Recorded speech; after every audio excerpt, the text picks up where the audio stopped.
Hey guys, welcome to the Logical Latte, a channel dedicated to giving you a jolt of logic within the political sphere. Okay, guys, let's talk about the election. It has been about a week, and I have had some time to reflect on my thoughts. I have had an opportunity to collect my thoughts and collect my feelings of what happened, where we go, where we stand, and all the good things. So, let's just kind of dive into what happened. First of all, I watched the returns coming in, and I had it on Fox, and I was watching it with a little bit of hope and feeling like we got this. When Florida came in, or when it looked like Trump was easily going to win Florida, it did feel like, okay, things are looking good. And I knew that Ohio also was going to be good, and Iowa was going to be good. So I was feeling a sense of optimism. But as I watched Fox, every step that I turned, I just had a little bit of like uneasiness with everything that they were saying. And it really just irritated me. And I was talking on the phone with my husband, who was driving home, and he was listening to the returns come in on talk radio. He said, turn that off and turn it on to talk radio. You will get such a better analysis of what's going on than what you're hearing, because that's not what I'm hearing. So I muted Fox and I turned on talk radio, and I did. I felt a lot better. And things were good. So it seemed really, really like things were positive, and I just went with it and felt good. And what really made me feel good was, as I was watching Fox, there was a moment when Donna Brazile was speaking with Brett Baier, and Donna Brazile said something along the lines of, what did she say? She said something along the lines of, well, Biden has maybe a path. He still has a path, is what she said. And you could see it in her facial expressions, and you could hear it in her voice, where she did not feel confident, because as the returns were coming in from Pennsylvania, Trump was up by 100, 200, 300, 400,000 votes. And so she felt, you could see it on her face. And Brett Baier says to her, wait a minute. Don't you think that Biden has several paths to victory at this point? Oh, yeah, I do. So that was my first feeling of I felt that something was up. So we go through the night, and I think it was around 11:30 or 12, and things seemed to be going well. And so I decided to go ahead and go to sleep. I woke up probably about 3:30 or 4 o'clock in the morning, and one of my friends had texted me to say that basically Biden or Trump would have to get, with however many ballots they still had to count in Pennsylvania, that Biden would have to get like 80% of them or something crazy like that. So then I felt, okay, we're good. This is good. Well, then I listen to talk radio in the morning, and around 8:30 I'm listening, and it literally changed on a dime. Things just shifted, and it didn't feel quite right. And the commentator that I was listening to basically was writing Donald Trump's political obituary and saying, oh, he doesn't have a chance, it's over, this is not going to good, this is blah blah blah blah blah. And I was thinking to myself, well, what the heck just happened? And it just kind of went from there. So as my analysis went, and I started thinking about it, I started to remember how the media kept telling us about the Red Mirage, and how the Red Mirage was going to be something that was going to happen on election night. So they were preparing us for this Red Mirage. They knew. So from there, I started to think back about how Arizona was called literally the second the polls closed. And at that moment, all the swing states on the East Coast stopped counting. And something just didn't feel right. And since then, Thursday, Friday, everything just has been feeling very, very uneasy to me.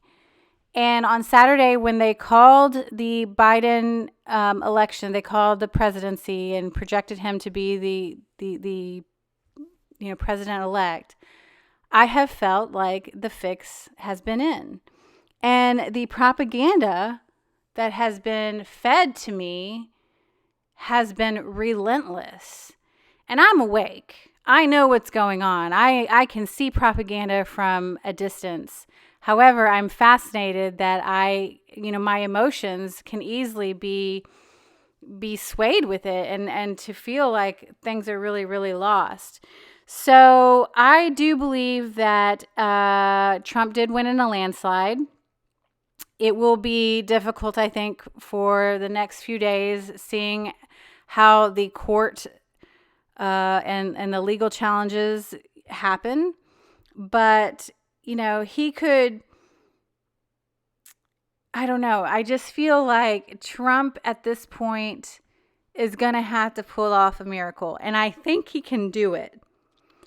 I do question these glitches, and I question what's going to come of them, because I do know that, they're slowly but surely, I feel like things are just kind of turning in Trump's favor. But it's like a little bit here, a little bit there, a little bit here, a little bit there. And I need something, I need something big. But I kind of felt like everything was coordinated with the Biden campaign. And when it was probably 8 or 9 days out after the laptop from hell came, and he was basically going to stay in his basement and not campaign, that's when I felt like, I feel like they just don't, they didn't want to campaign because they knew they were going to lose, or they knew they were going to win. Wink, wink. So the question's still out there, and we will see what happens. But here's my prediction. My prediction is that these glitches will all fall one way, and we might see some recounts. I do think that Arizona might be a lost cause, unless there's something that I'm missing. I just don't really foresee the election being overturned in Arizona. I don't know what to expect about Georgia. However, I'm really going to keep my eye on Pennsylvania, Michigan, and Wisconsin. I think there's some real shenanigans that happened in those 3 states. I do think that the law constitutionally is behind Trump, but, that is for the courts to decide. However, I will say my reservation about the courts having something to say about this are, I just don't want it to where, this 400,000 or 500,000 ballots that all magically happened to be for Biden that came in after Election Day that were counted in Pennsylvania. The left is going to say that we are disenfranchising these people who voted and, wanted their say in an election.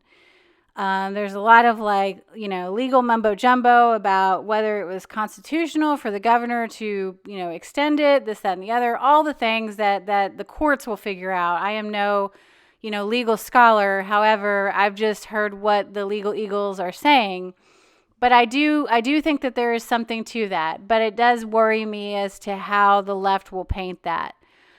But I will say, on this whole idea of unity that the left is calling for is really telling, super questionable, and it's just a little bit annoying to me because I do have friends who are on the left of the political spectrum. And after Saturday, when Biden was declared the president-elect by the media, the memes came out from those people. And I was kind of appalled at some of the things that they were putting out there. And, I just don't know how those people are going to handle it if the election, in their eyes, is overturned by the Supreme Court. Considering where we are with the Supreme Court right now and how Amy Coney Barrett has, was confirmed to the Supreme Court and what they see as a unjust, move by Trump and McConnell. So it'll be interesting to see how that plays out. I don't know how we're going to ever unify as a country if we are consistently blaming the other side for the things that are going on. And when you have people like AOC coming out and talking about lists, and you have websites that are created just for people who either worked for the Trump administration or supported the Trump administration or, quite frankly, voted for the Trump administration, it's a scary time. And Chuck Schumer said it the other day when he was out in the streets of New York talking about changing America, in Georgia, trying to flip those 2 Senate seats to the Democrat Party. And that is a scary thought, just to see how those things are rolling out. So we'll see how it goes. Let's hope and pray that we can reach some sanity and some unity, and we'll go from here. But that's about my analysis of where we are on the 11th day of November, 2020, and we will see where we go from here. Thanks for listening.